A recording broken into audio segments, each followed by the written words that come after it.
Magandang hapon mga kapuso, ito na naman pong muli ang inyong lingkod upang maghatid ng mga kapanapanabik na ganap dito sa teleseryeng Lilet Matias, Attorney Atlo.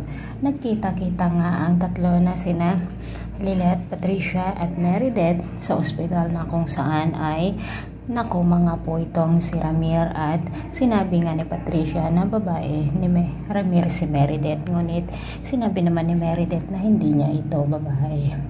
At nagtataka lang daw siya kung bakit gusto niya itong mamit noon, ngunit ano nga kaya ang kanyang sasabihin?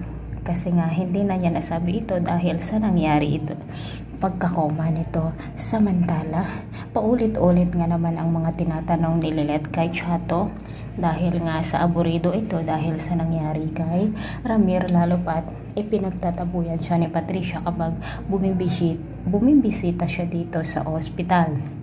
Kung kaya't nakapag-desisyon nga si Aling Chato na kukuha na lang ng ibang attorney na maghe-handle sa kanyang kaso.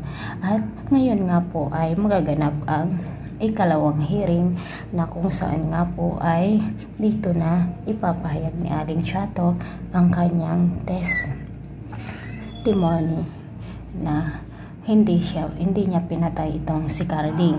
Ngunit habang tinatanong nga ni Lilet si Aling Chato ay mukhang wala sa kanyang pag-iisip dahil nga iniisip niya ang kalagayan ng kanyang ama na si Ramir. At paiba-iba ang kanyang tinatanong kung kaya't pinatigil nga po siya ng husgado. At dito na nga po sinabi ni Aling Chato kay Bonnie na hahanap na lamang siya ng ibang attorney. At papayag naman kaya si Lilet mga kapuso, ay pinangako pa naman niya dito kay Langgay na gagawin niya ang lahat para sa ganon ay mailabas si Aling Chato sa kulungan para magkasama silang mag-ina na maging malaya. Samantala tuwang-tuwa nga si Aling Chato dito sa ibinigay ni Bonnie na drawing ni Langgay at sinabi nga niya na gustong-gusto na niyang makalabas para maalagaan muli si Langgay.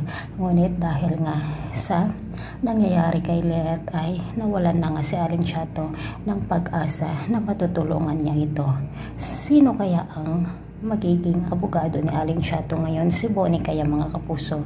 At sila na nga kaya ang magsasagupa dito sa kaso ni Aling Chato ang mag-boyfriend noon na sina Bonnie at Ira? Ito po ang mga dapat natin abangan. Maraming salamat po. Bye-bye.